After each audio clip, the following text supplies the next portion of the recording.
What's up, everybody? Welcome back to Real Talk Recovery, where we talk about recovery from addiction and I share my life with you.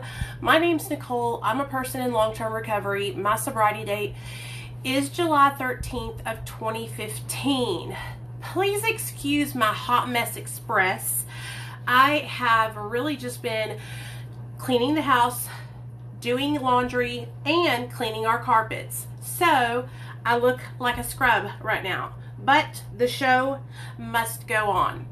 If you guys are in recovery and you've got friends who might need recovery support, share this video to your friends. Like the video and comment and let me know what your sobriety date is and how you're doing, okay? I like your last combo, I think a few weeks ago. Hey, what's up, man? Which one? Which one were you here for?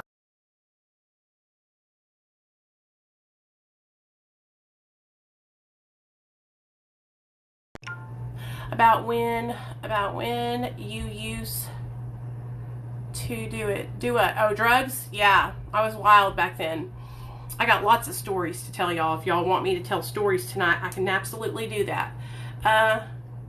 So drop your sobriety date in the comment section, y'all, and tell me 2 things you're grateful for. What's up, Sybil? What's up, Justin? What's up, Missy? There's my regulars. There's my regulars. Y'all come on in. Share the video. Like the video. Share the video. Like the video. Shit. I forgot to wear my little... Tonight we're going to do skincare at the end of this live stream too. So stay tuned for that. Okay? Okay. So, my dear friends. How's everybody doing? Did everybody stay clean and sober today? That's what I need to know. Did you stay clean and sober today? If you didn't stay clean and sober, tell us what you're struggling with. There's nothing to be ashamed of. Nobody's going to make fun of you. Nobody's going to kick you out of the group. Anybody's welcome to be here. I love Beavis and Butthead. I grew up watching Beavis and Butthead. So, yes, I'm an 80s baby. And I used to grow up watching MTV, all that shit, where they actually played music videos still.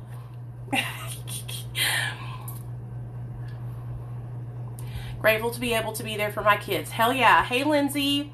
That's okay. Smoke your blunt, honey. Smoke your blunt. You're welcome here.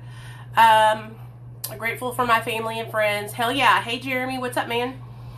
Yeah, so what I'm grateful for is I'm grateful to have all of you guys here. I'm grateful to have this platform, okay? Like, let me just tell y'all something. I'm obsessed. I love TikTok. I love sharing my story. I love helping people. And this is a platform that I can do it on.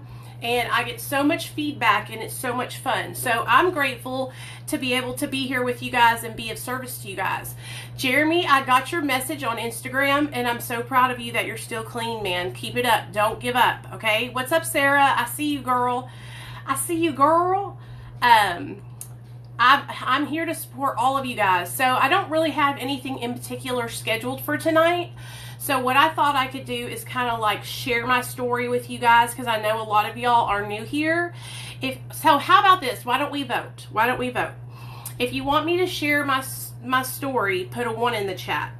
If you want me to like focus on something that we could work on together, like some kind of recovery content, put a 2 in the chat. So I'll let you guys decide. If you want to hear my story, put a 1 in the chat. If you want me to do something else, put a 2 in the chat. Thank you, Missy. I appreciate you. Hey, Betty. What's up, girl? Y'all love hearing my stories, don't y'all? And you know, every time I share my story, I share it differently. So there's always going to be something different that I'm going to share. There's always going to, and you'll be laughing and crying and everything, okay? So I know a lot of people are new here. So if you want to hear my story from the beginning, come on in and we'll get it going. We'll get it pop locking and dropping it, okay? Hey, y'all. Hey, Havana. Hey, Juicy Princess. I missed you too. I'm glad you're here. Sorry I'm like all scrubby today, y'all. I really have just been doing housework and stuff. What's up, big old bag of biscuits? Okay, so I'll tell my story then. I'll tell my story. You don't have to beg me. I'll tell it. I'll tell it.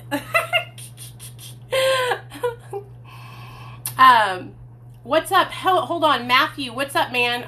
I see you wanted to come on here. What's going on? Can you tell me just in the comments? Because we're fixing to do a story time. So, and you guys, if you have any questions, put them in the comment section while I'm telling the story, and I'll tell you if you have any questions at all. Hey, Mackenzie, what's up, honey? Moderators, the people that I have moderating the chat, be on the lookout. Y'all know what it is. Okay, be on the lookout for any just people being negative and nasty and bringing up drama. All that stuff is not here. We just throw it all out. Okay. If you're on Kratom, you can be here. We support you. I'm keep on getting bit. Okay, so here we go. Y'all ready? Story time, story time, story time. Okay, so first and foremost, you need to know that my mom and dad, they actually met in the Air Force, okay? Let me tell you the story about my mom and dad first. So my mom is a little Mexican lady.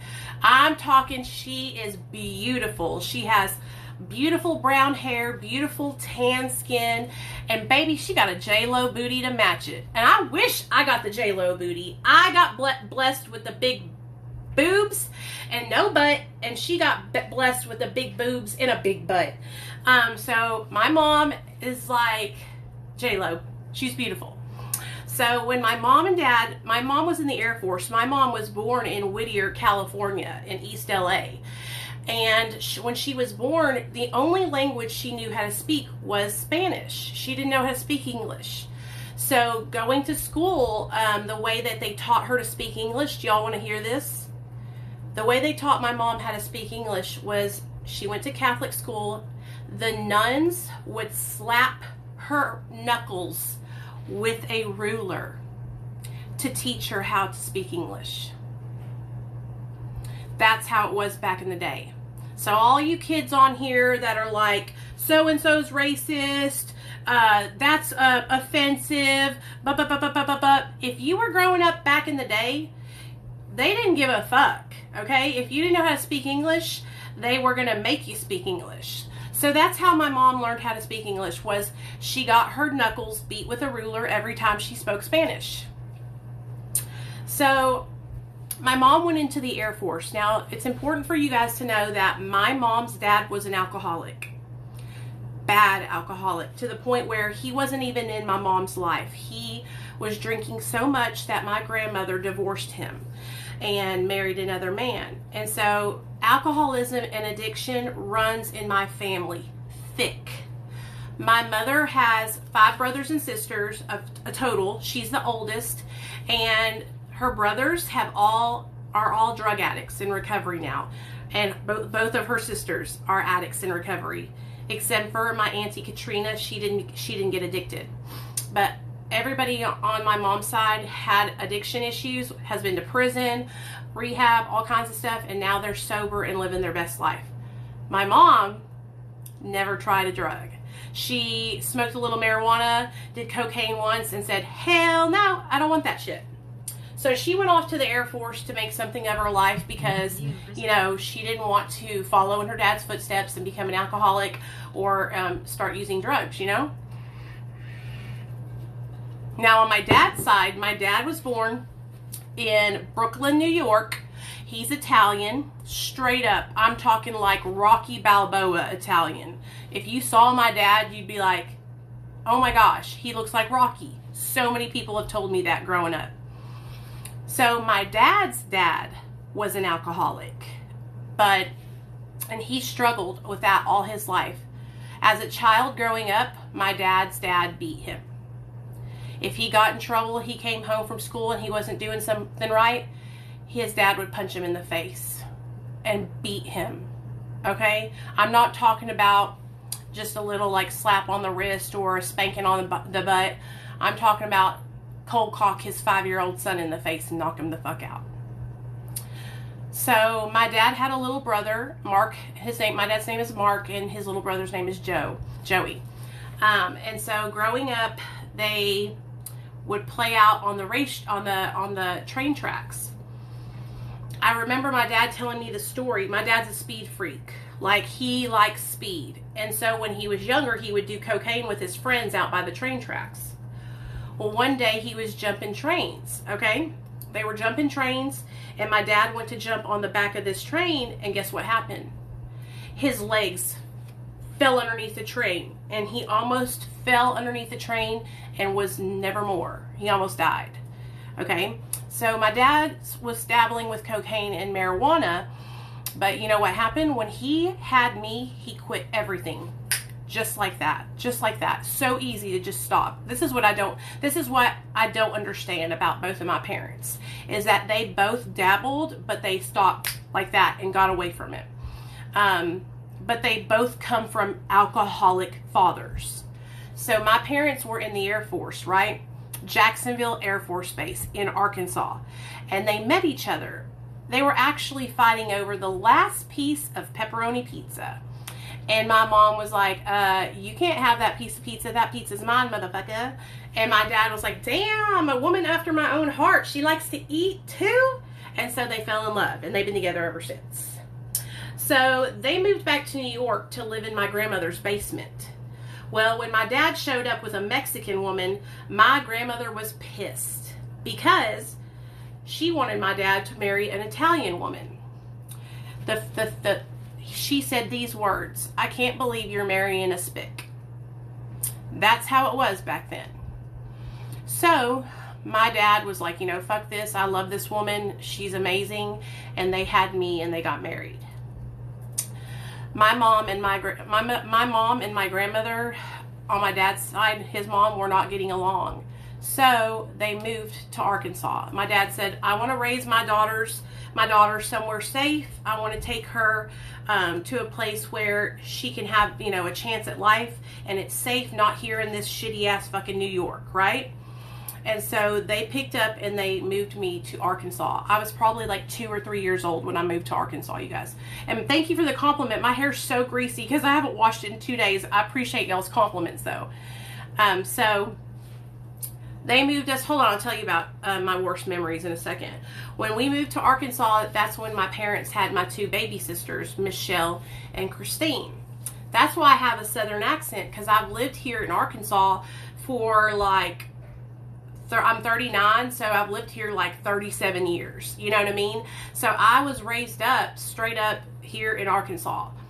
Now, my mom is fluent in Spanish, but while we were growing up, my mother was trying to teach me and my sisters how to speak Spanish. One thing about Italian men, and I don't know if you guys know this, if there's any Italian men here in the comments, you can tell me if I'm right. Italian men are very controlling. They want what they want when they want it. And if you say you're not and you're an Italian man, I'm looking at you out the side of my eye, because, honey, that ain't true. I know. My dad was extremely controlling, and he wanted to have things the way he wanted to have them. So when my mom was trying to speak Spanish to me and my sisters, my dad didn't like that because he couldn't understand what my mother was saying. So I unfortunately didn't learn Spanish, which is the thing that I kick my mom in the butt hardest for, because I want to be bilingual. Now, I know a little bit. I know enough to communicate with people, especially when I used to work at the revenue office, because I used to deal with people that were coming in to get their IDs and driver's license. But I know just enough to get by. You know what I'm saying? Hey, Charlotte, thank you.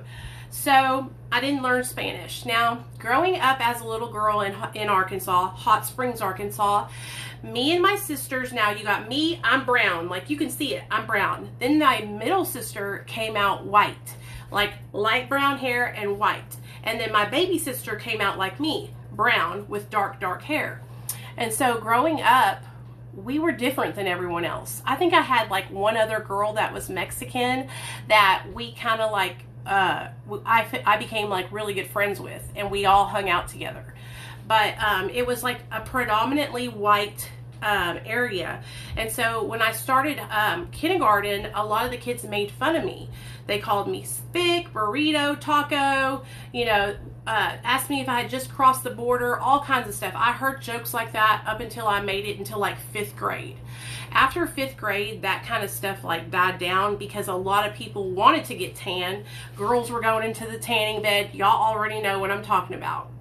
So needless to say, growing up, I was really insecure about my appearance, and I was also really insecure about my weight. And this is something that I talk about all the time, and I'm really open about how I've struggled with this, okay? So one thing that my dad always has done is he's always lifted weights. My dad used to do competitions, like bodybuilding competitions. So he was always in like super duper shape. Well, when us girls were growing up, my dad would make comments to us like, you know, you don't want to be fat. No man wants to marry a fat woman. You know, if you don't get skinny, you're not going to be able to find a man. Like my dad, and I think he meant well, you guys, because my dad's amazing. Like he's my best friend. But he would say those things, and it really fucking affected me as a little girl. And so I can remember being as little as like 5th or 6th grade and obsessing over the food that I was eating and restricting my diet to the point where I was starving myself, where I wouldn't eat enough calories every single day. And so already I was starting with these behaviors that were not healthy. And the reason my dad did that, you guys, was because when he wasn't lifting weights, when he was like on an off season or something like that, my dad struggled with his weight also. So it was something that he was doing because he felt that inside about himself. You know what I mean? And let me just say this, you know, my dad is an amazing dad. My dad provided for me and my sisters. My dad worked for the Postal Service. He started out as a mail carrier and he worked his way up the chain to a postmaster, okay? My mom, she didn't work until we were like in 5th or 6th grade, and when she did get a job, she started working for a school that taught developmentally delayed children. And so both of my parents worked very, very hard. We were never rich, but we got what we needed, not what we wanted. Do you understand what I'm saying? They provided for our family. So how do I want to do this? Because I don't want to focus too long on my childhood. So basically what happened, you guys, was back whenever I was growing up, they didn't talk about mental health, okay? There was nobody online saying big is beautiful, it's okay to be depressed, it's okay to be not okay. Like, people didn't talk about that kind of stuff. It was get over it, suck it up, and move on. So there was no outlet for me to like reach out to people about my mental health if I was struggling. And there was no outlet for my sister to reach out. And this is when my sister started struggling with bipolar disorder. But we didn't know it was bipolar disorder. So if any of you guys have had bipolar disorder, you can relate to this, okay? My sister, when she was growing up, she started acting out really, really bad. She started skipping school. She started being very promiscuous, having sex with different partners. She started like chasing me and my sister around the house with a butcher knife when she would get mad at us. Like, she was violent when she would be on these like manic episodes. And then she would go into these deep, deep depressions, and it would just keep repeating itself. And so while this was happening, my parents were getting in trouble by the state of Arkansas because my sister was skipping school so much. So what my mom and dad did was they fence petitioned my sister so that way the state of Arkansas couldn't press charges on my parents for neglect. So my sister started going in and out of juvenile jail, okay? Now, while this was happening, I had just turned 15. My sister Michelle was 14. And I was 15 years old, and that's when I started to starve myself. I went to band camp. Y'all know what I'm talking about. That one time at band camp, well, let me just tell you, this one time at band camp, I got there and I had the biggest crush on this guy that was playing basketball. He was there for basketball camp. And so I was like, you know what? I'm going to starve myself. I'm going to starve myself, and I'm going to lose all this weight, and then, you know, maybe he'll notice me. Well, I did. I lost like 40 pounds at band camp because all I would do was drink Diet Coke and eat a Snickers bar. Well, after I got back from band camp, I was going into the 8th grade, right? Baby, let me just tell y'all. Every boy in my high school noticed me when I came back from band camp because I had a major glow up. My 7th into 8th grade year, I came out of my shell. I was like, I was fine as fuck. Okay, I'm telling y'all, I was fine as fuck. You guys can go through my feed and look at my videos where I was a cheerleader and see how fine I was. I'm still fine, but I was real fine when I was younger. And so I had so much confidence coming back to 8th grade. I was like on top of the world. I had made the dance team. I was doing band camp. I was playing basketball. I was playing fast pitch softball. Like, I was in every extracurricular activity that I could ever be in. And I was doing great. All three of us were in all of our extracurriculars. You know, my parents like worked really hard to make sure that we were in extracurriculars and that we had things to do after we got off school, because that's what they taught you back then. They taught you to like keep your kids busy. That way they won't do drugs, you know, and all that shit like that, you know? And so that's what my mom and dad did. They put us in extracurriculars to keep us busy.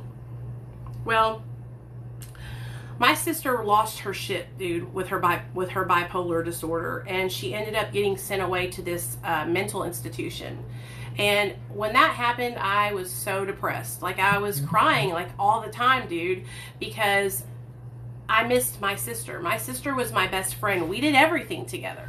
And when they took her away to that home, I didn't know what to do. I was worried about her. Well, while my sister was there, they drugged her up, you guys, with so many pills that my sister ended up gaining like 90 pounds while she was in there, because they gave her a medication called lithium, and it made her thyroid gland stop working.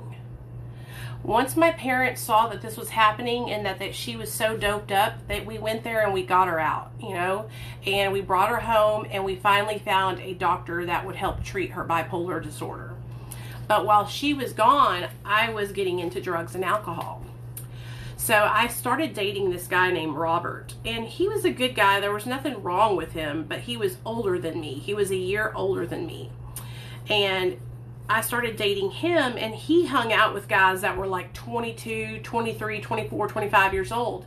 And they were all smoking weed, drinking alcohol, and some of them did cocaine. And so I started hanging out with them, you guys, and I started smoking weed too and drinking alcohol. And I was probably like in 9th or 10th grade, and I was smoking weed every single day, dude. I would smoke weed before school. I would smoke weed when I got off. I would skip school to go smoke weed. Like, I was smoking. And then alcohol, dude, I was off the fucking chain, dude. When I tell you, I loved to party, and that's what I did. I was the life of the party. Bitch, if there was a party and there was drinking there, Nicole was there, and everybody, we were having the time of our lives. When I tell you guys, I would get on top of the bar, I would be strip teasing, I would be pop locking and drunk. I was fucking wild. Wet t-shirt contest, bikini contests at the club. I was fucking right there, front and center. You know, I remember this one time in particular, and y'all, I was under the age of 18. I was 17 years old.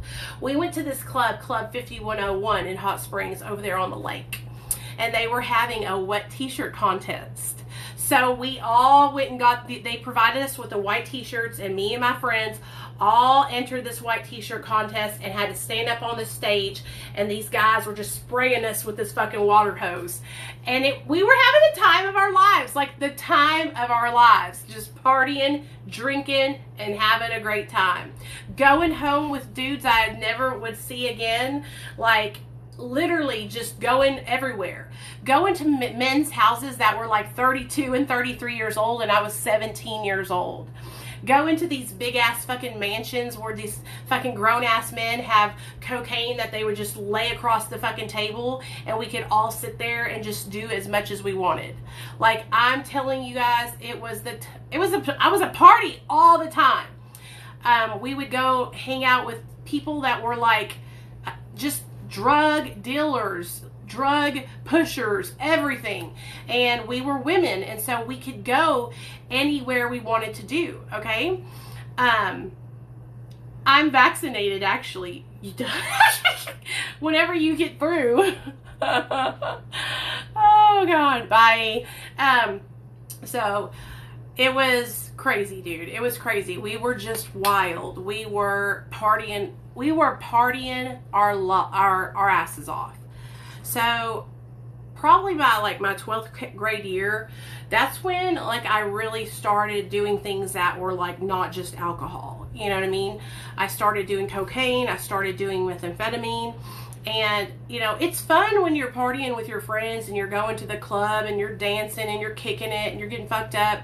But, like, once you start incorporating, like, these other drugs like meth and coke and,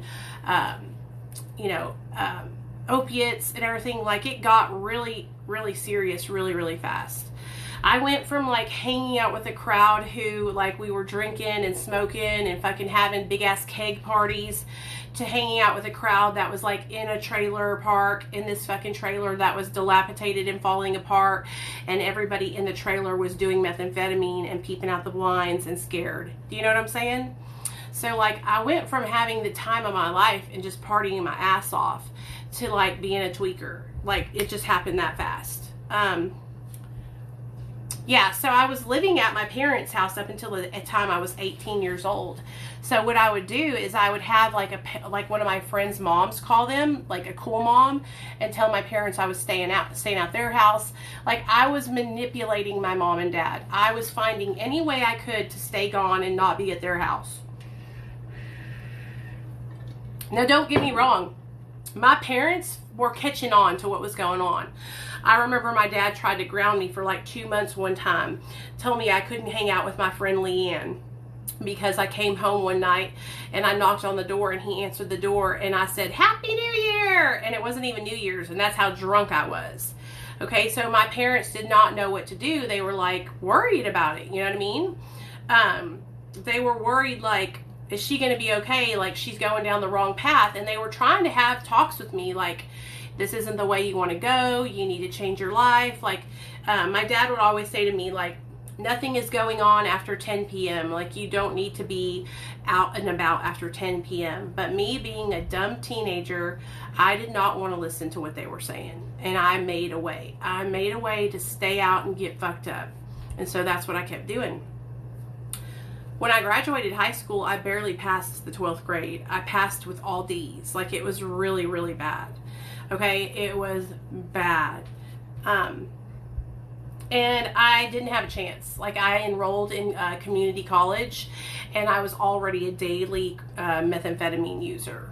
Like, I was smoking meth every day. I was snorting meth every day.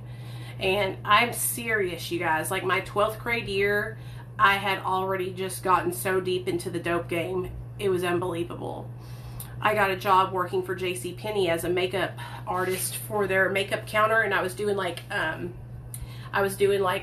makeovers and shit like that for people, and I was making really good money at it. And I ended up losing my job because what I was doing was my dope dealer, my methamphetamine dealer, would come into the store and he would need like some new shoes, and so I would give him some new shoes for a packet of meth, for some meth. And so I was already like hustling at the age of 18 and doing all these things that were illegal to get my fix, you know. I had just bought myself a brand new car because when I was 16, my dad bought me, yeah, Noah, I heard about it. My dad bought me a car and at the age of 16, and I crashed it and totaled it out within 2 months. And so my dad was like, I will never buy you another car again. Like, next time you have to get it on your own. And so when I graduated, I bought my own car. And, you know, my own car, brand new. It had 5 miles on it. And so after I left that store at JCPenney, I started working for Shoe Carnival. And this is where, like, my story gets, like, really sad. Because I was going to these places, I was getting high on meth, I was smoking it, and I was snorting it. And I met this guy named LD. Me and Robert had broken up because I was just getting really bad off in my addiction, and we were just not good for each other because we just weren't good for each other. He wasn't a bad guy, he didn't beat me or anything, but I was going a different way than he was going. Like, I was strung out. So I met this guy named LD, and I thought, like, this is going to be the guy that I'm going to be with for the rest of my life. I fell in love with this dude, y'all, and listen to the story, okay? I fell in love with this guy from the time I laid eyes on him, and he came out of the back bedroom at this trailer house, and he had literally just shot a 40-unit bump of methamphetamine. And I was like, he was so cute to me, you know? And I gave him my phone number, and he called me like 2 days later, and I hung out with him, and I just liked him so much. Now that I look back on it, it was because he was broken and I wanted to fix him. It was because he was homeless and he had nowhere to live. Like, what kind of standards did I have? Like, why the fuck was I dating a guy that had no home? Do you know what I mean? Why was I dating a guy that didn't even have his own vehicle? Like, that was how low it was. Like, I wanted to help him. You know what I mean? Like, now that I'm older, and when I found my husband that I'm with now, like, I would have never accepted somebody like this. But like, I had my own car, I had my own job, I had my own money. Even though I was using methamphetamine on a daily basis, I was still working hard, I was still making my own money, and I was still paying my bills. And so I met this guy, and I remember we stayed the night in my car.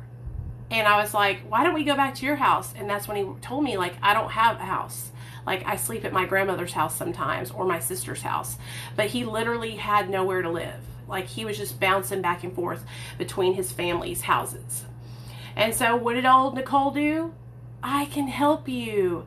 I can help you get on your feet. And then, you know, you can... you'll be able to have your own house. We'll be able to have our own house. I'll help you get a car. I'll help you get a job. All of this stuff, right? And so that's what I did. I helped him get a job. I helped him get a car. I helped him get off of parole because he was on probation. And I was like, yippee! Yeah, now I can help somebody, right? Y'all, when I tell you guys this, all it did was drag me down. Like, he drug me down, but I wanted to help him so bad. So once I started dating him and we got serious, we moved into this like one little itty bitty 1-bedroom efficiency, okay? It was literally a rat hotel. It had roaches bigger than my thumb. Like, they were huge. My parents were wanting to come and see us because we had been living there for like 6 months, right? Y'all, when I tell you, it was disgusting. The mattress was used. Like, I was living in one of those places that comes fully furnished, and it's like you can pay by the week. It was nasty. Well, I moved in. We were tweaking hard, doing meth all the time. And I got a job working for the state of Arkansas. I'm eating pistachios, okay? It was bad, Kim. When I tell y'all, it was 1 bedroom. It had a bathroom with a shower and a toilet. A used mattress with like stains all over it and cigarette burns. And then a little kitchenette with like a little place you could cook food, and that's it. The roaches were huge. One time me and him were having sex, and he was on top of me, and I looked up, and he had a roach on his shoulder this big. And I flicked it off. It was horrible. This is the kind of place that if you went to bed at night, a roach would crawl into your ear. Okay? It was bad. So my deal was, I'm going to live here. We're going to live here for 6 months. We'll get on our feet, and then we'll get our own place. Well, by 6 months, my parents were like tripping, and they wanted to see where I was living. So I let him come over to see it. My dad freaked out. He was like, there's no way you're living here. No way. We will help you find a place. Okay? I was working full-time for the state of Arkansas. I had just gotten LD a job working construction. And so we were on our way, right? My mom and dad helped us find this really nice trailer over by their house. Not brand new, but it was an older trailer, but it was all redone in the inside. And the rent was only $350 a month. So we moved in. Everything was looking up. We had our own place. Things were going good. Well, then LD's dad called from California. Now, one thing you need to know about LD is his dad, mentally insane. For real. Drug addict, alcoholic, mentally crazy. His dad had sex with a prostitute and got her pregnant 3 different times. And that's where LD and his brother and sister came from. Well, when they were little kids, CPS took them away. They took them away because LD's dad and his mom were locking all 3 of them in the fucking closet so they could go smoke crack and get high, and only feeding them hot dogs underneath the closet door. LD broke out, got a shopping cart, pushed it over to the window, and got his baby sister and baby brother out of the house. And that's what they got taken away and put into foster care. They did not like being in foster care because they were splitting them up. So Mario, LD's dad, went and kidnapped them and brought them back to the state of Arkansas. And that's where they've been ever since. He straight kidnapped them from CPS in California. Okay? So their whole family was like broken. It was really sad, you guys. Like, honestly, I think that's another reason why I was so drawn to them, because I wanted to help. Okay? So his dad calls and he's like, I have nowhere to go. I need to come to Arkansas. And this is something his dad would do all the time. Like, he would go to Arkansas, live with one of them for a while, then go back to California, then come back and then go back. Back and forth. And so I said, you can come live with us. Not knowing anything about his dad, okay? Bad idea. His dad moves into the trailer with us. And the first night he's there, he gets drunk as a skunk. One of the things his dad loved to do when he would get drunk is sit back in his room and go, wee, boom, boom, boom, with his foot on this fucking trailer floor. Wee, boom, boom, boom, all night long. Drunk as a motherfucking skunk. I was losing my damn mind. I was like, what the fuck was I thinking? But I was trying to help. I had to go to work in the morning at the revenue office. Well, my addiction was getting pretty expensive. I wasn't just doing meth and coke or weed or alcohol. I started to do opiates, okay? And I started to buy pills from a bunch of people. Well, I needed to make more money. My job wasn't paying the bills. So I started doing some illegal shit. Working for the state. Well, I did it for a long time. I worked there for like 5 years, 6 years. And finally they caught me. They caught me red-handed doing some fucking federal shit. And they said, we don't want to press charges on you. We love you. You gotta resign. So I resigned from my job at the state and I left. Once I lost that job, dude, I wasn't making that much money anymore. I had a job working for like Sonic or some shit.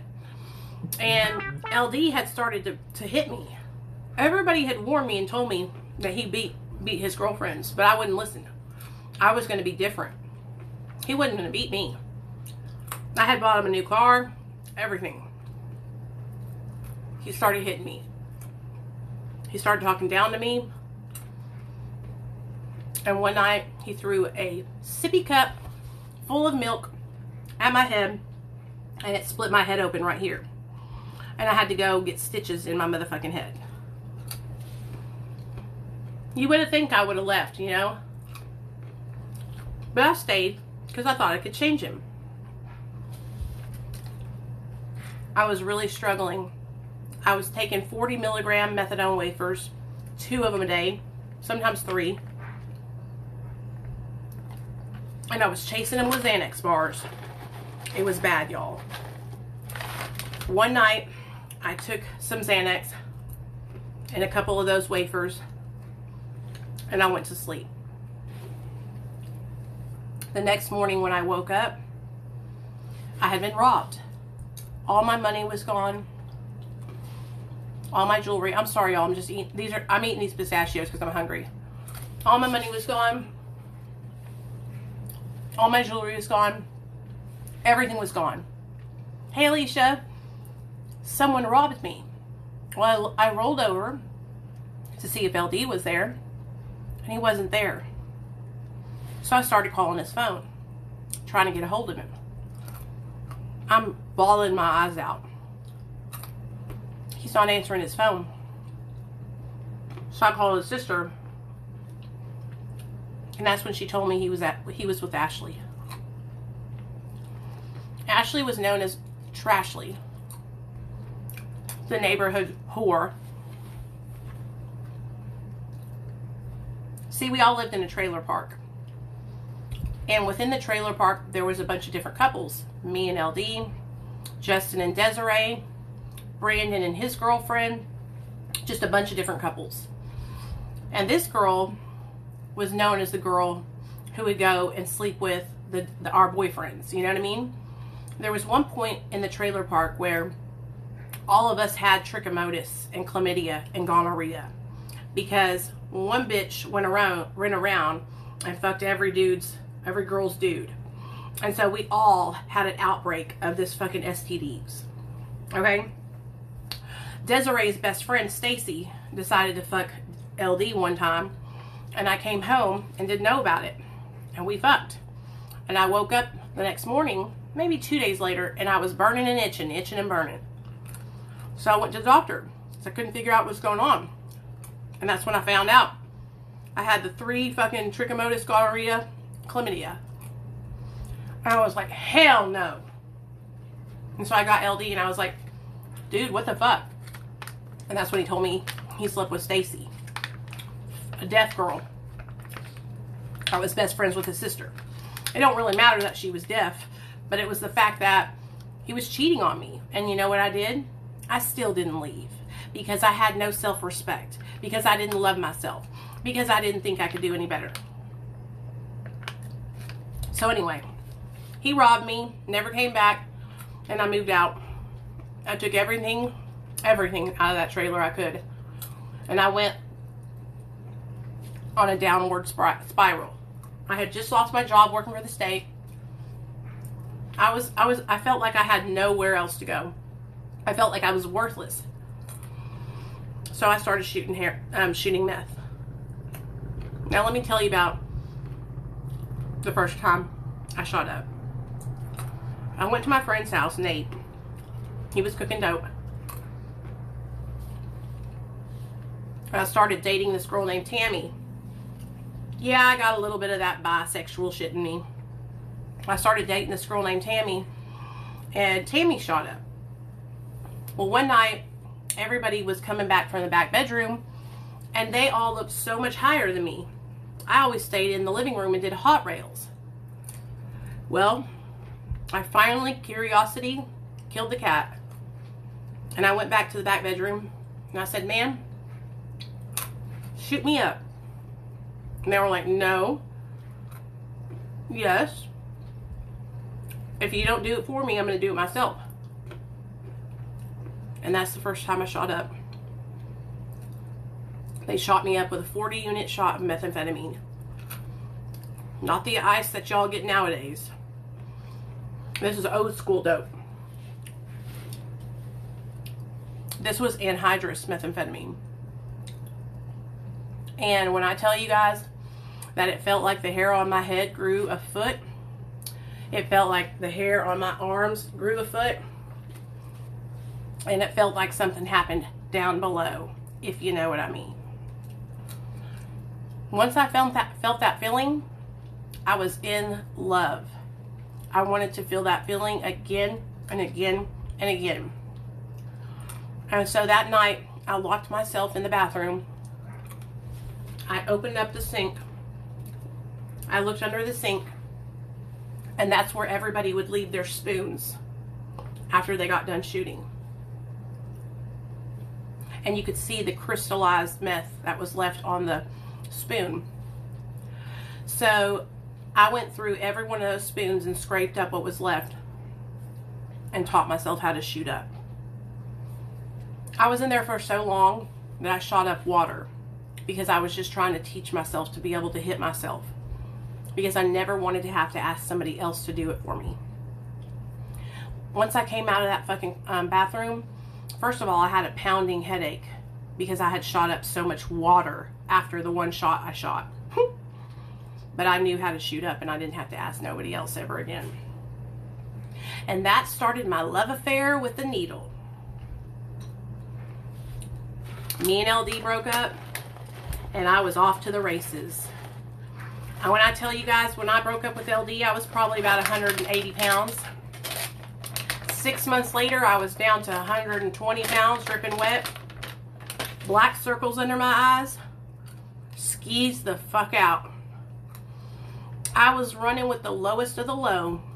I was running with bitches that would rob you and then help you look for your dope. I was running with the Terry twins. I was 24 years old.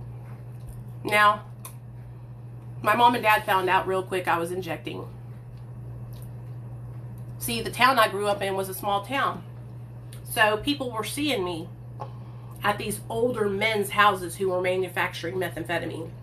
I'm talking 45, 50-year-old biker dudes who were cooking meth out of their fucking garage. And my mom and dad knew some of these people, like, that were their parents or their friends. And so the next thing I know, people are calling my parents' landline and leaving messages on their voicemail, their answering machine, saying, "Hey, Mark and Gina, I saw your daughter over at so-and-so's house and she looks real bad, like I'm worried about her." It was all over town that I was a needle junkie, and I was skis the fuck out. My parents came to me and they said, "We'll help you. Let us help you go to treatment. You're still on our insurance. Let's get you into rehab." So I was like, okay. I was still on their insurance until I was 26. And so they helped me get into my first treatment center, which was Quapaw House Incorporated in Hot Springs, Arkansas. Nice treatment center. And the way the treatment center worked was they taught you 12 steps abstinence-based treatment. You were not offered any kind of medication-assisted treatment, nothing like that. Now, mind you guys, I was addicted to opiates, methamphetamine, cocaine, benzodiazepines. Like, when I tell you guys, I was really addicted to all these substances. I would use anything, right? And I would buy all these different substances and I would use them interchangeably together. There was nights that I would stay up for 3 or 4 days on meth, and then I would shoot cocaine, and then I would take some Oxycontin trying to come down, trying to bring myself down, or take some Xanax to try and bring myself down. I made sure I stayed with people who I knew could help fund my addiction. I would live with the man who made the meth. I would live with the man who sold the cocaine. I would date the guy who was the meth cook. I would date the guy who was a cocaine slinger. So I always had drugs. I always had a job also, which is so crazy to me because when I look back on it, I don't know how I maintained a job. The job I got after I got fired from the revenue office was I started working for a hotel, which was a perfect job for a tweaker. I would stay up all night long and work that fucking shift that was from like 10 o'clock at night to like 6 or 7 o'clock in the morning. So it was perfect for me. I went into treatment at Quapaw, and it was great. I learned a lot about recovery. And I remember hearing a woman, share her story. Her name was Candace. Candace was a dope cook. She had went to prison for cooking methamphetamine, and she had gotten sober. And she came and told her story, and I was like, I'm going to ask her to be my sponsor, because they told me I needed to get a sponsor when I got out. So once I graduated the treatment center, I asked Candace to be my sponsor. And I started working the 12 steps with her. And I was doing it. I got a job, and I was working at a restaurant, waiting tables. Now, one thing that y'all need to know, I can fucking bartend and wait tables like a motherfucker. I can have, listen to this shit. I have to brag. When I worked at Rolando's I had a 60 top upstairs on the patio, okay? Partying their motherfucking asses off, all right? When I tell you, I had everybody's drinks, everybody's food, I had refills, I had more alcohol on that table. I fucking got tipped $350. Like, I had the gift of gab. I kept people entertained. They didn't worry about whether or not they didn't have their refill because they knew I was coming right back. I mean, I could do the damn thing. I did that table with me and a busboy, and that was it. And I made cash money every single night waiting those tables, y'all. I could slang fucking food and drinks like nobody's business. When you wait tables, you got to have the ability to speak to people, no matter who it is. It could be a person that comes in real snotty and rich with their nose up in the air. You got to be able to connect with those people.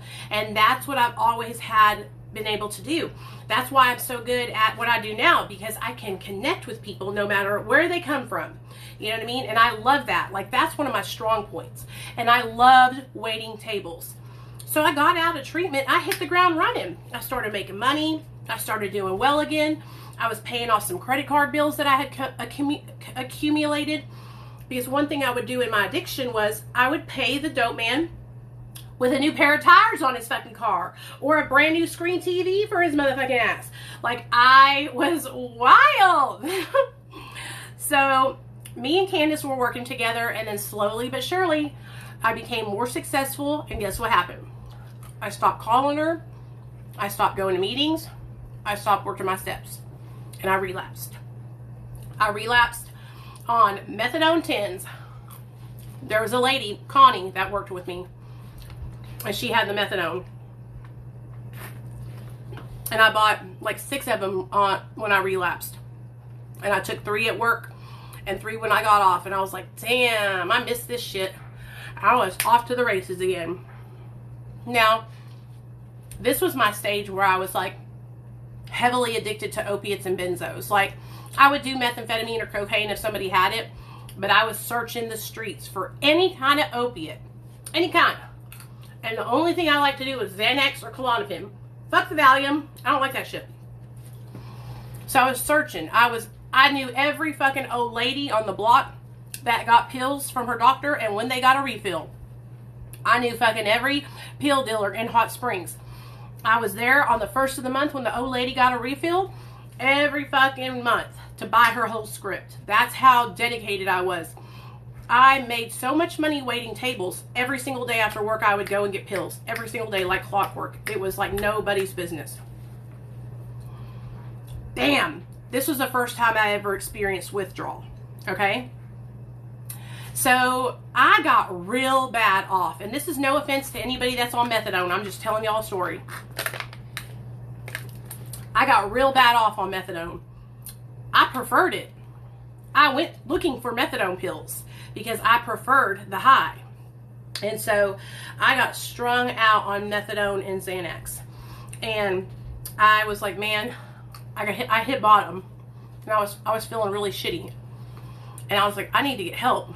Well, I had just, started shooting up methamphetamine, and I had gotten a charge. I had gotten caught with possession of a controlled substance. Hey, Anna, I had got caught with methamphetamine in my car while I was driving, and so I got 3 years probation. So I was real bad on the pills. My probation officer kept drug testing me. I kept failing.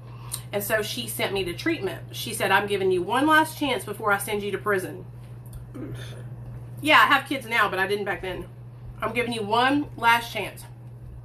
So she sent me to treatment in El Dorado, Arkansas. It was called South Arkansas Substance Abuse Center. And this is the first time I ever had withdrawal. When I tell you I went in there and they had a detox too, I was so sick. I shitted all over myself. I diarrhea shat from one end of the bed to the bathroom because I could not hold it. It was so freaking bad. Why are you asking me these questions, Anna? Nobody answered her question. Why are you asking me these questions about my son? What do you need to know, honey? Like, what's your purpose? So, it was bad. I was sick. I was vomiting. I was shaking. I was like, what is going on? I had never experienced withdrawal before. And they were like, Nicole, this is benzo and opiate withdrawal. This is what happens. That was bad. Well, again, they didn't offer MAT treatment. They didn't taper me off the opiates with Suboxone. They would give me like a little bit of Librium and some Clonidine, and that was it. I went through treatment there. I did really, really, really, really good, okay? I listened to everything they said. I did everything they wanted me to do, and I graduated. They asked me, they said, do you want to stay here and live here, and you can help other people? They were offering me a job and a place to stay. I was like, nah, man, I need to go back to Hot Springs, you know? Even my probation officer had said I could stay there and work there, and I didn't take it. I went back to Hot Springs, and a couple months later, I'd relapsed. Back at it again. Once I relapsed, she called me and she said, you know what I'm going to do, right? I was like, no. And she was like, I am revoking you, and you're going to go to prison. You're going to prison. You guys, I had never even been to jail before. I didn't even know what the inside of the county jail looked like. When I was arrested for my charge, I bailed out with my dealer. I didn't even stay in there for 30 minutes. And so now I'm going to prison. I had 1 month until I had to go. 1 month went by. I went to court. Bam, bam, thank you, ma'am. I had 7 Xanax bars in my pocket. The minute they hit that doop doop on the thing, I took my 7 Xanax bars, dry mouth and everything, swallowed them, and they took me to jail. And I slept for the next, how many days? I don't even know. When I woke up, all the girls were like, damn, are you alive? Are you okay? During that month, I fucking balls to the wall, shooting meth so bad. I was hiding out at my friend Savannah's house. So my sister had a funny way of making friends with the wildest girls you could ever know. Okay? The wildest girls. Savannah was a straight up alcoholic. She just wasn't admitting it yet. And I stayed out at her house, and I got high as fuck and drank alcohol and partied my ass off. When I tell you guys, I partied so hard up until I had to go to jail. I knew I had to get it in, you know. My parents were so upset too. Let me get serious for a second. My parents were devastated that their firstborn was going to prison. They were devastated. They were so hurt. They were so depressed about it, you guys, because first of all, I laugh about all this shit, but I was smart. I was smart. I was a hard worker, and I was a good kid, you know. I wasn't a bad person. I had an addiction, and my mom and dad were devastated. When I got to prison, y'all, or to jail, once I woke up, all the girls greeted me, and I was real upset. I was crying, and I didn't know what to do. And they were like, shut up, don't cry. Don't cry, dry your eye. That's how they were. They were like, you're here, girl. You ain't going nowhere. Okay? So, zip it. You know what I'm saying? And so, they helped me. They helped me, you know, learn the ropes of the jail. And I stayed in jail, I think, for 60 days. And then they shipped me to prison. Now, I was so afraid to go to prison.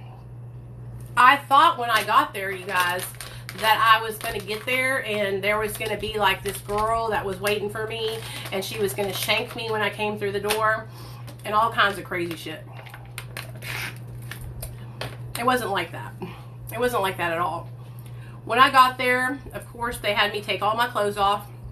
This was a regular routine where they strip search you. You bend over, you spread your butt cheeks with your hands, squat and cough. And then they put me in the shower with these 2 big old giant girls. That was so scary because I didn't know these women. Now this was like, I had already kind of gotten used to being naked in front of other people I didn't know because I was in jail. And that's one thing, you know, you have to do. You have to just get naked and get in the shower. But like, it was hard, you know what I mean? And so they put me in there with these big old giant girls, and I was so little, and I was standing in between them. and they were spraying this lice stuff on us. And I was just feeling like, damn, dude, like, I'm nobody. Like, I'm an inmate. They don't care. You know what I mean? They don't care who I am. I'm an inmate. So I went in there.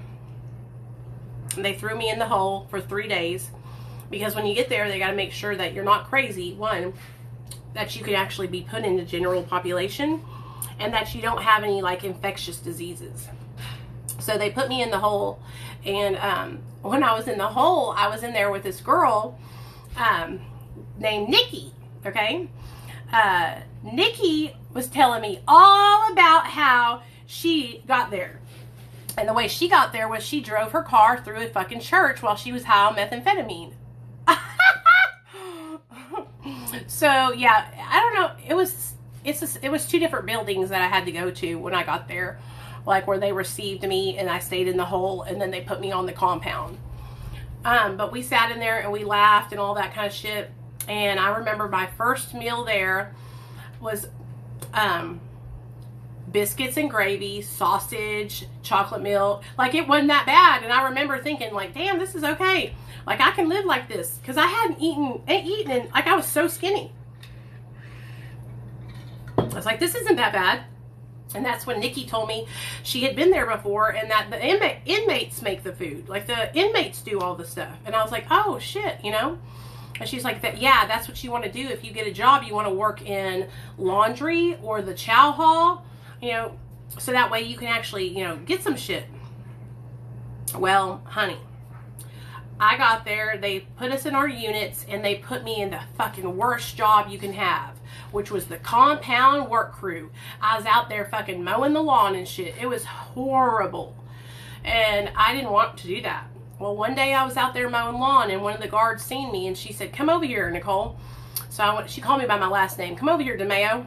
And so I went over there, and she said, I'm going to pull you off CWC, and I'm going to put you in laundry. And I was like, ah. So I lucked out, man, and I got to work in laundry, which was fucking...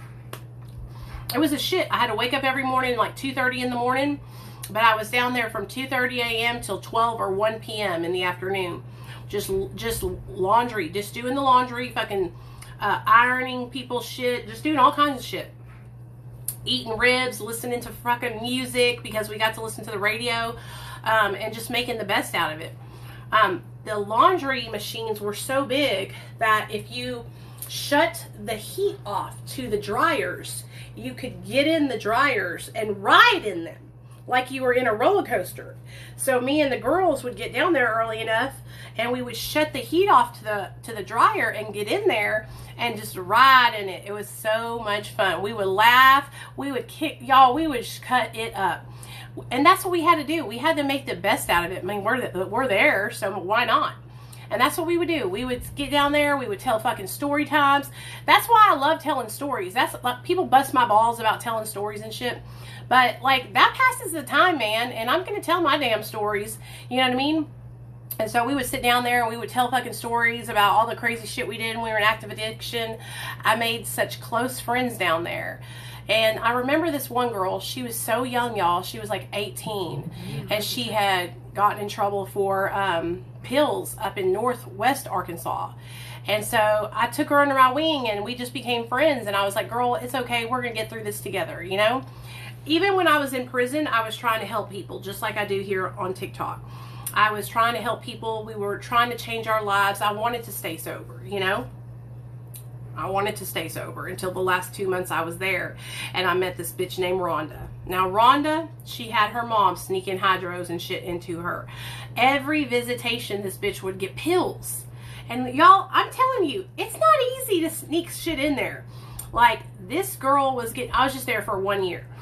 This girl was getting pills through everything, okay? Through strip search and everything. And when we would go, after she would get them through, we would go to the bathroom, and she would pull them out, and I would get some and she would get some, and I was eating them bitches every weekend. Every weekend we would do that. Eat them pills and get high. So towards the end of my time, I knew I had to get out of there and like go somewhere where I could get help, because I needed to help. I needed to be able to stay sober. I still had 6 months left on parole. No, we didn't do by mail. They checked everything. Everything we got, they checked it. They read our mail before it went in and went out. Came in and came out. So, when I left, I paroled out to a place called Williamsburg, which was a sober living house here in Little Rock. And that began my whole charade here in Little Rock. So I moved here to Little Rock in 2010, and I didn't get sober until 2015. Once I came here to Little Rock, dude, everywhere you looked, there was Roxy's. And so I started slamming Roxy's. I loved them, dude. I was fucking slamming them all the time.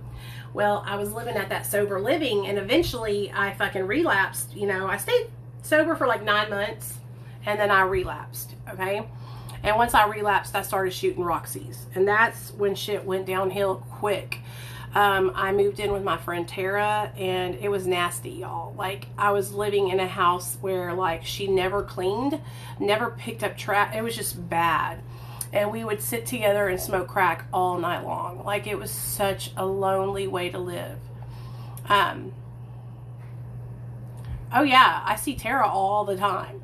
She calls my phone all the time. Now, I found this guy. His name was Joe. And y'all have heard me tell this story before. But Joe, let me tell you what happened. So I fell for this guy, and he was on federal parole. Well, I had him over to my apartment one night before I moved to Tara's, and we were getting intimate. We were about to have sex. And so he was taking off his clothes, and the next thing I know, he takes off his pants, and then he takes off his leg. I was like, did you just take your leg off?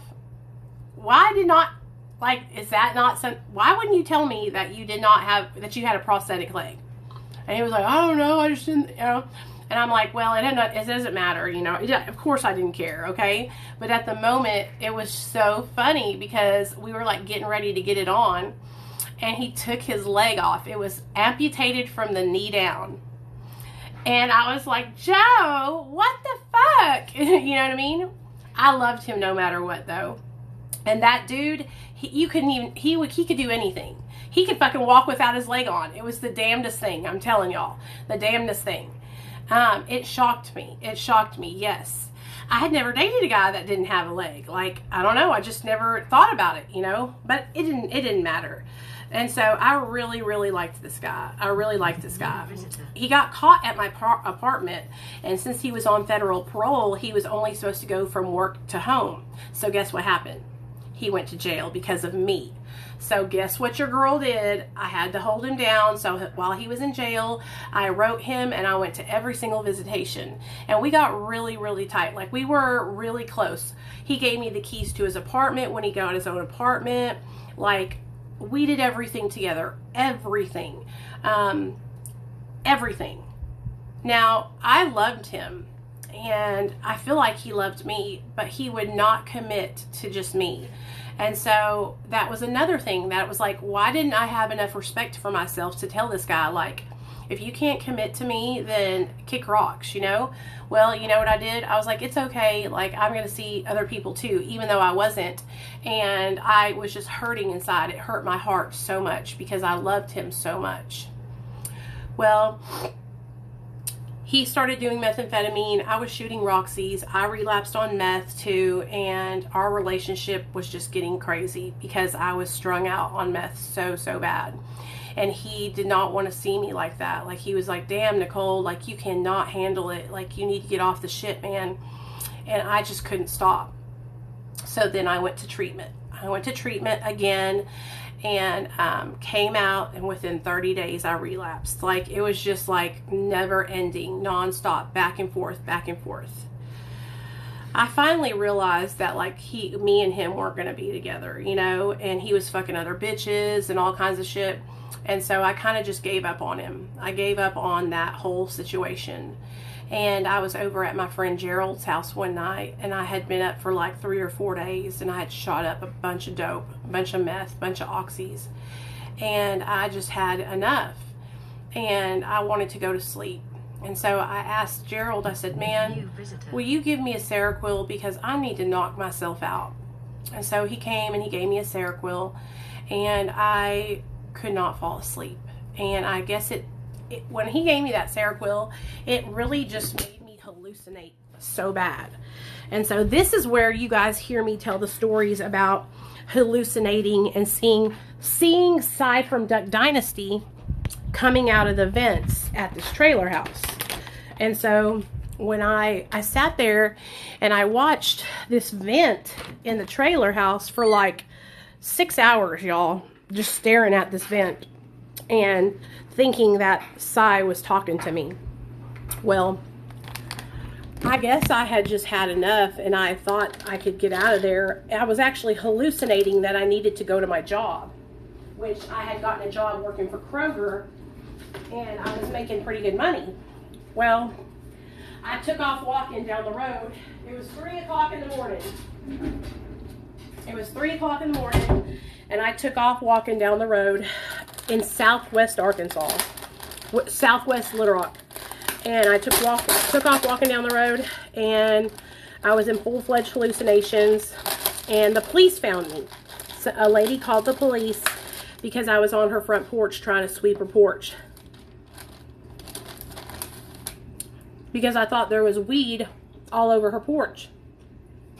Weed brownies, actually. So she called 911. Cops came and got me. They called the ambulance. I got to the ER,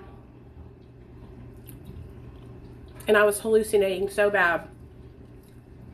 I was seeing frogs all over the wall. I was seeing my boss from Kroger. I thought Miss Frida was blowing crack smoke to me. It was crazy. Nurse comes in with a doctor, and they keep on asking me if I had done bath salts. I was like, no. And I was telling them what I did. So they gave me a shot of Thorazine and Halidol. About 40 minutes later, they come in. I'm still wired, can't sleep. So they give me another round of the Thorazine and Halidol. And everything went black.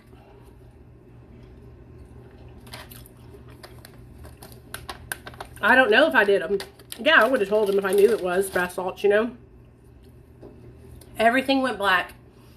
And I had went into a coma. My internal organs were shutting down. So they called my parents. And they said, you need to come down here, because we don't know if your daughter's going to wake back up. We don't know if she's going to make it. So my mom and dad came down. And my mom said when my dad walked into the room, he fell to his knees. And he was just, my dad's like a big ass Italian dude. He's not one to cry. And he fell on his knees and just fucking started weeping, because I was laying in there in a coma. You know, my mom said that I had bruises and scabs all over my arms from where I'd been shooting up. My hair was all matted up. They just said I looked so like a homeless person, basically. All I could think about when I woke up from the coma was that I needed to go get high. And I did. And I kept getting high. That was in 2011. The end of 2011. In 2012, I finally met my husband, which I thought was going to be like something that was going to help me get sober, you know. Me and my husband were bad on drugs together. Only see, he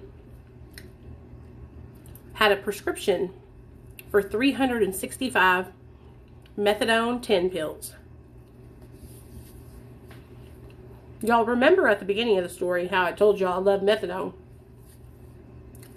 And now I had a whole 400 damn pills of it. So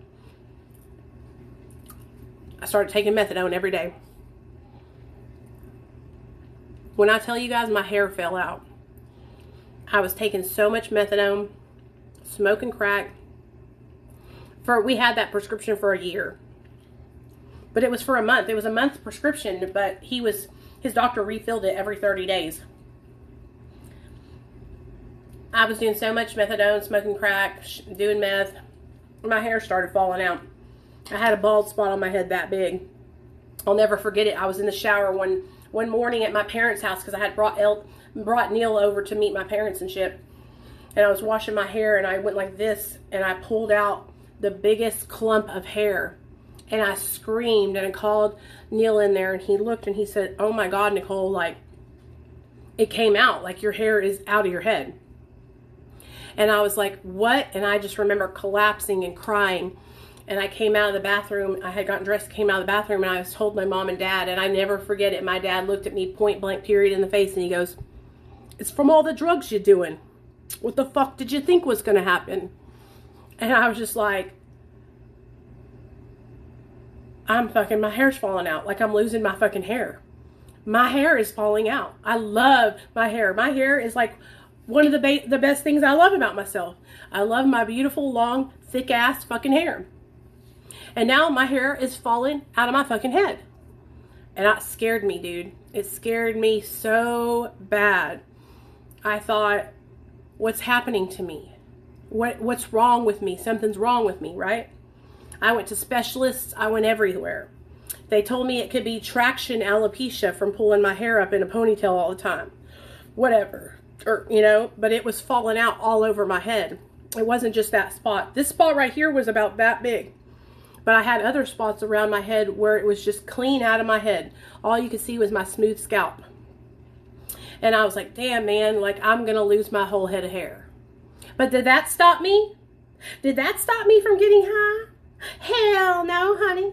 Hell no. I just flipped my hair to the side, cover up the damn bald spot, and kept it moving. Kept getting high. Well, me and my husband were like gasoline and light. Love you too, girl. Gasoline and fire, okay? I was the gasoline, he was the fire. You throw me on him, and it's like, you know what I mean? We was hot messes together. I'll never forget the first day I met his parents. They saw me coming. I was fucked up. I was fucked up, you know? I was out of my mind, okay? And they saw it coming. We were both out of our minds. It wasn't like one was worse than the other. We were both really bad off. Well, my husband tried to go to treatment and he ended up leaving after 2 weeks. And, we just got worse and worse and worse together. We just got bad. And then we got pregnant. And that's when everything changed. Okay? It was like, now what am I going to do? How am I going to stay sober? How am I going to be able to change my life? Because I have this baby that I need to be sober for. I tried so hard, you guys, but I failed miserably. And I stayed high the whole pregnancy. I got high and I ended up giving birth to my son when I was on meth. And I hate to say that, but it's the truth. It's what happened. And my son was born on July 4th, 2014. And he was absolutely perfect in every single way. I was so very fortunate that he was healthy.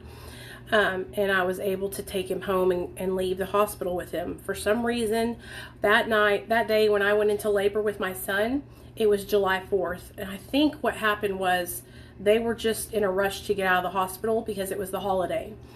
They weren't paying attention to what was going on, and I was able to leave. Like, I'm telling you guys, I was on meth when I gave birth. I had just taken a bunch of capsules full of meth that night, and then I went into labor at 5 a.m.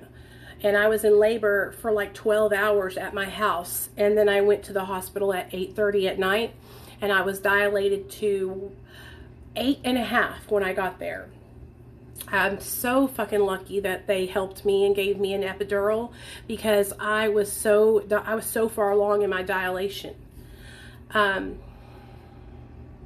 The reason why I didn't tell anybody is because I thought if I did, they would take my son away. The reason why I didn't get help is because I thought if I did, CPS would take my son. And what ended up happening is a year later, me and my friend got into a fight. My friend, Tara, that I smoked crack with and shot meth with. We got into an argument, and she decided to call CPS on me. A capsule full of meth.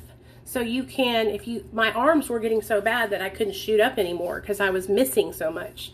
And so I would get a capsule, like a vitamin capsule that has nothing inside of it, and I would fill it with ice. Put it in there and then swallow it, and then it kicks in and you're like zooming, okay?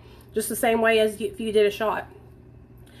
And so she called CPS on me, and they came over and they drug tested me and my husband. And at this time, I failed for benzos and opiates. Yeah, I smoked it, but I was living in this house with my mother-in-law and father-in-law, so I couldn't just light up the pipe, you know what I mean? So I was eating it. That's when they took my son from me. They said they weren't going to, but they ended up coming back the next day and taking him. I had to bring my son and drop him off with them. And that's when I found a treatment center. I found a detox that would take me. And just let me tell you guys this, like, DHS didn't help me with shit, okay? I found my own rehab. I found my own detox. I took my own parenting classes. I got my own help. I got into therapy, everything, okay? They didn't help me with shit. They took Nathaniel and I went into detox, and I was so scared, you guys, because I was like, they're going to keep my son from, I'm never going to see my son again. You know, I was struggling really bad. And when I got out of detox, I relapsed on benzos, and then I got caught while I was in rehab, and they almost kicked me out, but they didn't, and they let me stay. And I'm so grateful that they let me stay, because I really didn't want to lose my son. Like, I was just so fucked up. I had just been using drugs for so many years, and I had no success staying sober. Like, I kept relapsing. I had done the same thing over and over and over again. 12 steps, abstinence, and it just wasn't working for me. Once I got out of treatment, I got on Suboxone, and that saved my life. That saved my life. My husband got into treatment while I was in treatment, and he had gotten on subs. And when I came out of treatment, I was pissed because he told me he was on Suboxone, and I was super judgmental because I thought, you know what, you're just trying to get high. You just don't care about our son. But you know what? It was the best decision I ever made. I ended up getting on Suboxone, and it saved my life. It saved my life. Okay? And I did that, and that was what changed for me. I had tried to stay sober. Every time I went to treatment, I would come out and get a sponsor, go to meetings, do the 12 steps, everything. I tried MAT and got a therapist and did the 12 steps, and that's how I have been able to stay sober for 6 years. That saved my life. If I had been offered MAT all those other times, I could have been sober way long time ago. But here in the South where I live, guess what? It's not something that they're really supportive of. And so when you want to get on MAT, they don't recommend that to you. They tell you that's not sober, that's not recovery, right? All I needed to do was be offered a chance to be on MAT, and I could have been sober a long time ago. But anyways, I digress. That's the story I had to go through, and that's how it had to be. But I got on subs, and I've been sober ever since, and I've tapered all the way down to 1 milligram. Like, I'm on 1 milligram. That's it. And I'm working my hardest to get down lower, and get off eventually, but I'm not rushing myself, dude. I'm not rushing myself. I'm not beating myself down. I don't think that, I think I work hard. I have been sober for 6 years. I have a sponsor. I have a mentor. I have meetings. I do meetings. I help other people. This is what I do here on my TikTok. That's why when you guys see people who are like slandering my name and talking shit about me, like, it's all lies. Like, I literally, this right now, what I'm doing on TikTok, I make $0 doing this. I'm doing this because I want to help people. I'm doing this because I want to help change people's lives. I don't get anything from this. You know what I mean? There's a whole group of people that are trying to slander me here on TikTok and say that I'm all about money. I don't get paid to do this. Okay? I do this for free because it helps me stay sober. And even if I did, let's say I did make money off TikTok. Like, I have worked my way up from the bottom. I have worked my way up from nothing to something, and I want to help share that with other people. So you think people would be proud of me and want to encourage me, but instead we got hating ass bitches. So anyways, I fought for my son, dude. I fought for my son. I fought so hard, and I did not give up. They tried to fuck with me. They tried to say that I wasn't sober, and you know what I did? I fought back. I got my doctor, I got my nurse, I got my therapist, I got my sponsor, I got them all to come and speak on my behalf at court, because I was going to be damned if they were going to keep my son from me. I won my son back. It took me 1 year. By the 8th month, he was back home staying the night with me every weekend. I fought so hard. That's why I don't play games when people are talking bullshit, saying things like, I'm calling CPS on you. That's bullshit. If you've ever had your child taken by CPS, you know that's bullshit. It's not a game. It's not a game. And so I worked so hard to get to where I'm at. Nobody can take that away from me.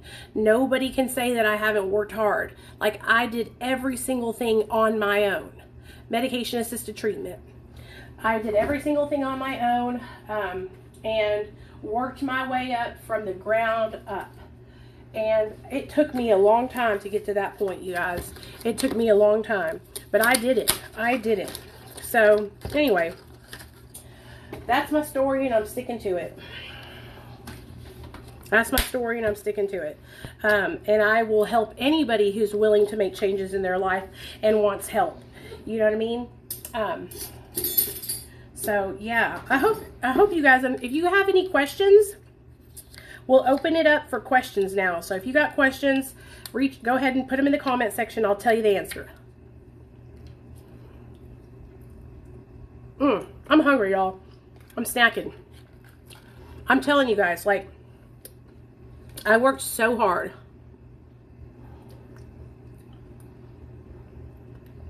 That's why I don't take no shit from anybody. Because I worked hard to get to where I'm at. If you're a mom who has lost your kids, I will help you. Okay, I'll help you get your kids back.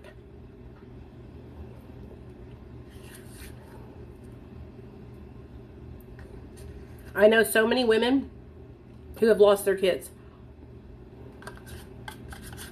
because of their drug addiction. I'll tell you all this. If you're at home, you ain't got nothing to do, and you're trying to fight for your kids, do the self-recovery program that's linked in my bio. Because you get a certificate of completion after you're done, and then you can show that to the judge. So yeah, I guess, yeah, that's my story, y'all. That's my story. I'm fixing to eat some, pig out on some shit over here and eat a bunch of snacks that my husband just got. Oh Lord. And then I'm gonna go to bed. But I just want people to know that, like, recovery is possible. You know, like, don't get discouraged. If you're struggling with your addiction, just keep putting one foot in front of the other. Okay? It's okay. It's okay, Tiffany. You gotta put one foot in front of the other. Don't give up. Don't let anybody make you feel insecure or less than. Like, recovery is like, it's a process. It's a process. And it doesn't happen overnight. Okay? But if you're serious about staying sober, you can achieve recovery. Okay? And recovery is this. Recovery is gaining back. What the fuck was that? Did y'all see that?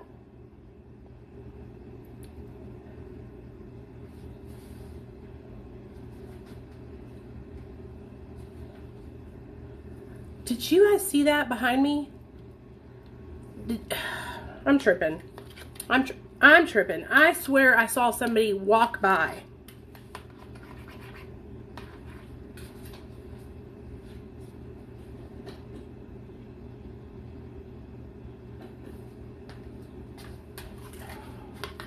God, that scared the shit out of me.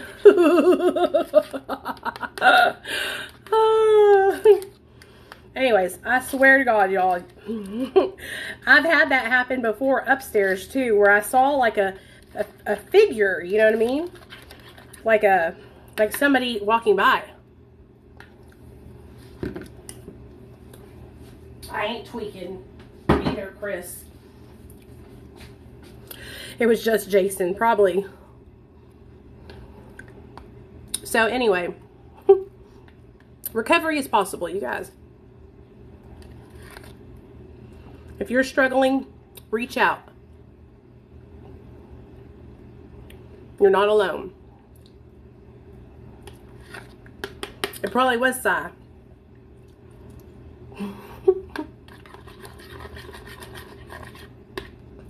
That's my whole story, though. Of course, there's a whole bunch of shit I left out. Like different stories. I try to tell those stories here on TikTok. Like all my crazy story times. Like, when I was in prison, one of the girls stole a cucumber from the chow hall with the latex glove, put the latex glove over it, and made it into a dildo. Sure did. It was one of the studs. So when we were in prison, there was like studs and lipstick lesbians. Or you were gay for this day. And sometimes the girls would, you know, do stuff in the prison. Like eat each other's coochie. Or strap on that cucumber, you know, and use it as a, you know what. Now, to answer your question, was I celibate in prison? Yes, I was. One thing about prison, you guys, is it's real dirty in there, okay? And there's a lot of staph infection and shit going around. So I was too scared to fuck with any bitches, even if they was fine, because I did not want to catch staph infection. You know what I mean? Especially in my cooter. And so I wasn't doing that shit, you know? Hey, Axel, what's up, man?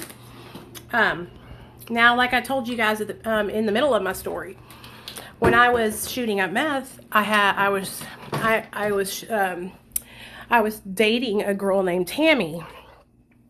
And when I mean dating was, you know, we were doing each other, but most of it would happen when we were shooting meth. You know what I mean? So, like, I'm not a lesbian. I have like bisexual tendencies, I guess you could say. But I am, you know, that was something that I did when I was in active addiction. Now that I'm sober, you know, I don't. But I'm married, I have a husband. But I was wild when I was young, and I was experimenting in high school. I did the same thing with women, and because women are beautiful. Like, I mean, it is what it is, you know? Like, I can compliment somebody and, you know, tell them that they're beautiful. I have no shame in my game. But I did go through a stage where I experimented, you know? And there was a stage in my life where I didn't know. I might have been a lesbian, you know? But I ended up going strictly dickly. And I fell in love with my husband. You know, when I met my husband, we were in active addiction, but I have to tell you guys this. Like, my husband, he was such a good man. He saw me. He fell in love with me. He saw that, that I was struggling and that I really didn't have anywhere to go. I didn't have anywhere to live because I was living with my friend Hunter and his girlfriend Kaylee. So let me tell y'all how I moved in with Hunter and Kaylee. Hey, Lindsay, what's up, girl? This is a crazy story. So I was working for Kroger because I worked there for the longest. And I was making pretty good money. And I had just, my car had just gotten pounded, so I had no transportation anymore. Hunter used to go to Cocaine Anonymous meetings, and that's how I met him. We met in Cocaine Anonymous. And so he came into the Kroger one night, and he was talking about how him and his girlfriend were looking for a roommate. Well, honey, I am always looking for an opportunity to come up. So when I found out they were looking for a roommate, I was like, hey, you know, I could move in with you guys if you could take me to work every day. And so I didn't know his girlfriend, had never met her in my life. And he was like, okay, you can move in. That's it. Come on, you're moving in with us. And so he moved me in. And that's when I met his girlfriend for the first time. Then after I moved in, that's when I met my husband. Because I invited my friend Casey over to have like a party with us. And Casey brought my husband. And that's when I met my husband. And we fell in love. And we've been together ever since. Which is crazy to me. But my husband is a good man. We were both good people. We were just struggling with addiction, you know, and we needed help. So we found each other. We struggled together for a little while, and then we got sober. Thank goodness. Thank goodness, you know.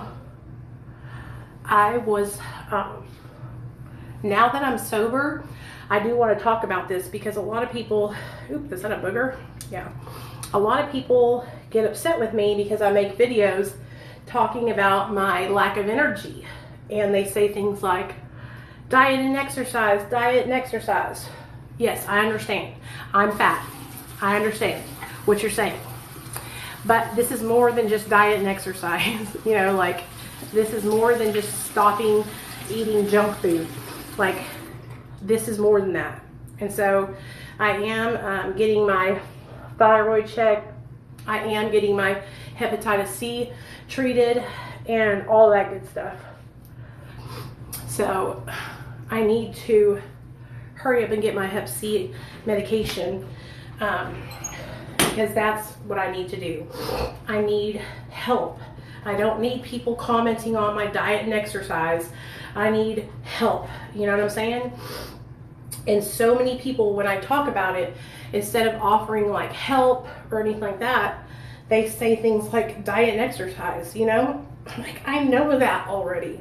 You know, like, shut up talking about my diet and exercise and let's like look at other things. Like, I'm changing my diet and I'm trying to exercise more in the afternoon by like going walking and shit. But like, you know, come on, I need more than that, you know? So Carol, that's what I'm learning. So I think part of the problem is that like I have this expectation that I'm going to have like methamphetamine energy, which that's not true. I will never have that kind of energy. And that's part of my problem, is that I have an expectation, you know? I guess this is what normal people feel like. But after you experience that kind of energy, it's hard not to think about it. You know what I mean? It's hard not to compare to that energy, you know? And that's one of the problems that I've had for so many years, is that I keep thinking about how I used to have all this freaking energy. Yep, it sucks, because methamphetamine is a hell of a drug. It ruins your receptors for sure. So, do I do caffeine? Not really. I used to take caffeine pills, like 200 milligram caffeine pills, but they weren't doing shit, dude. They weren't working for me, you know what I mean?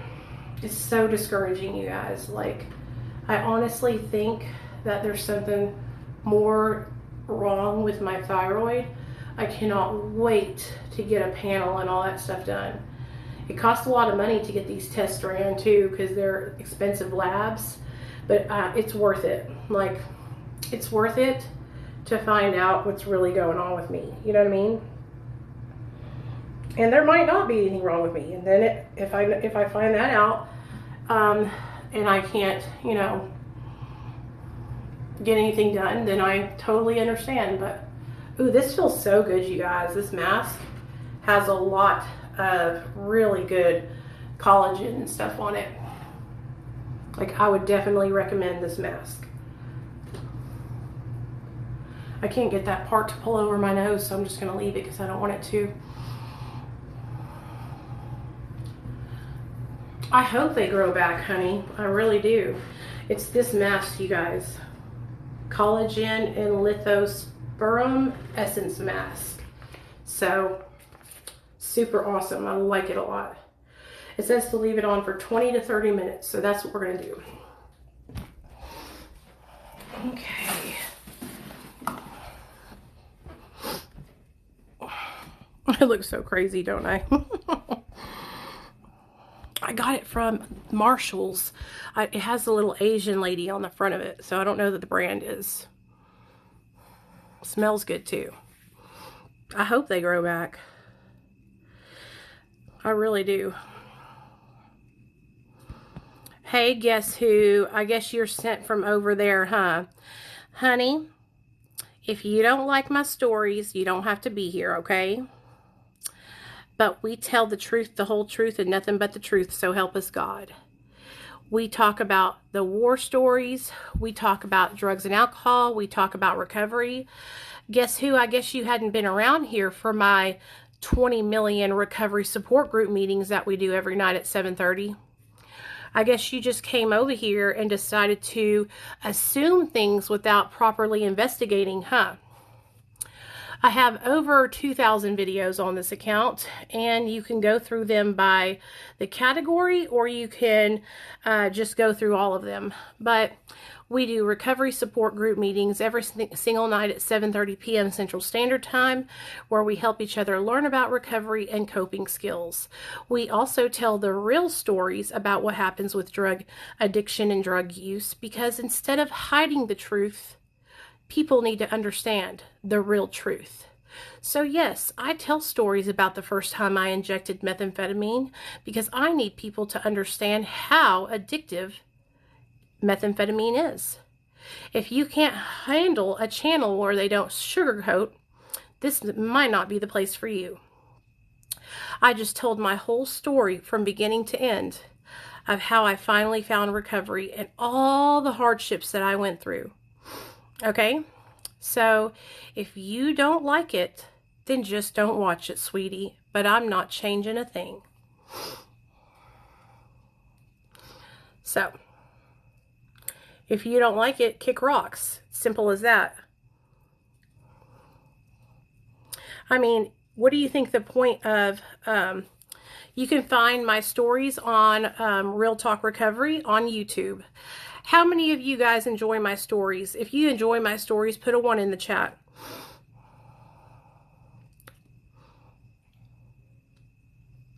How many of you guys relate to me by hearing my story times? How many of you guys found me because of my story times? How many of you guys actually get help from me because you related to me telling stories? How many of you opened up to me because you trusted me, because you know I've been through where you've been to? So you're going to have to take that little war stories thing and go kick rocks. Okay? Because here I share my experiences. And if my experience is using drugs and losing my life to drug addiction, then I'm going to share the truth. You know, there are over 100 million creators on this app who also tell stories about their addiction. So go talk to them about what they do too. See, that's the thing. I know exactly where you came from. If I was romanticizing it, I'd be like, damn, I wish I could go back to that life. I miss it so much. But no, I tell people about how drugs and alcohol ruined my life. So, go tell your little friends that I blocked you too. Bye. It's the same people, you guys. It's the same group of people making videos about me over and over and over again. So we're just going to totally ignore that. You know, there are literal people on here who share stories just like I do, and nobody bothers them. Nobody gives them a hard time. Okay? It's because I'm actually having success and my account is growing that these people are so jealous. So jealous, you guys.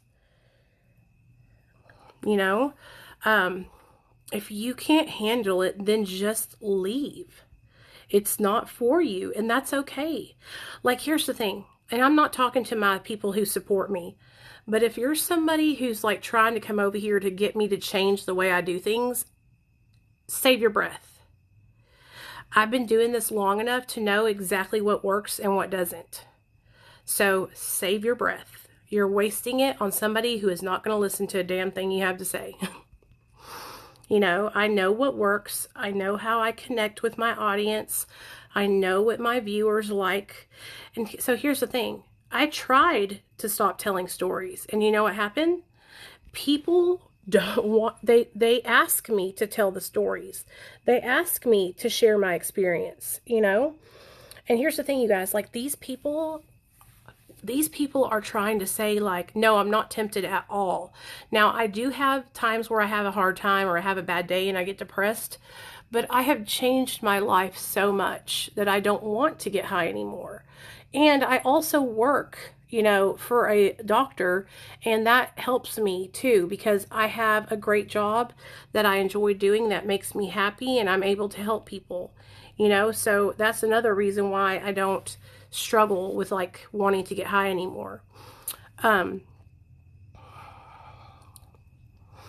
But there's only a small group of people here on this app who are saying negative things about my stories. There's only a small group of people.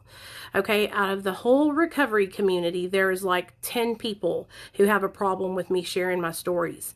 In the grand scheme of things, you guys, that's like nobody. Okay, it's nobody. And so, like I said, it's easier for them to just block me and move on. Like, why are you concerned about what I'm doing over here? If you don't like what I'm doing, leave my page. But see, these girls are so obsessed that they can't. They blocked me, but then they go and make fake accounts so they can come look at my shit.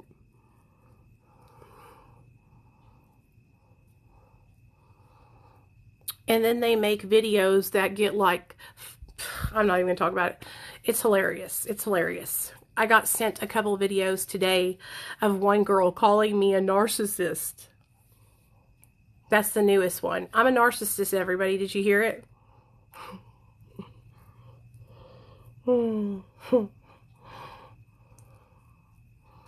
It's like, come on, man. You know what I mean?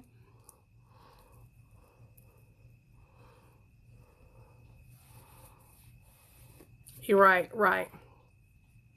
When they talk about themselves, no one listens. When they talk about you, people do. Yeah. That's because they have you blocked because you're a supporter of mine. That's what they do. They're probably in this live stream right now, blocking every single person that supports me. So that's what they do. They only hear people who agree with them. So that's how they do it. And they get pumped up because they make videos about me and one person will come over and agree with them. And then they're like, oh, see, I knew it. I knew it. Yeah. Yeah. And the thing about it is like, Miss Dees is like, Nicole's reporting me. Girl, I don't even know. You have me blocked. I'm literally so busy with my job. I don't have time to worry about what you're doing. Like, it's hilarious to me. It's hilarious. Hey, Mama Panda. So, I hope you guys enjoyed my story tonight. It was a good time. I love sharing my stories with you guys. Right. If people that, like, if you have a problem with somebody, all you have to do is block them. Like, spend your time trying to help people. That's what you need to do. Spend your time trying to help people. Spend your time trying to lift people up. Spend your time helping people with recovery. So if you don't agree with me telling my stories, then do what you do your way. So if you don't think telling stories helps people, then do your recovery your way. Okay? I will tell you this. Maybe if they did share their stories more, then they would have people that wanted to listen and could connect with them. But they're so focused on what I'm doing that they're never going to achieve that. You know, focus on what you're doing. Focus on your recovery. Focus on helping people, and you'll be successful. So, anyways, I love you guys. I really appreciate everybody here who supports me. Like, I don't think you understand how much it means to me. In the grand scheme of things, it's like a little needle in a haystack of people who are negative towards me. And the reason why I know about it is because people come in here or people send me the videos. But other than that, I don't see it and I don't care. Like, I love you guys. I love you, Axel. I love you guys. I want to help you guys. I want to support you guys. I want to help people achieve sobriety and stay sober. Like, I'm here to truly help people. And so if that's all you got to do is focus on yourself and focus on being of service to others. I have to tell you guys this though before I go. My mentor,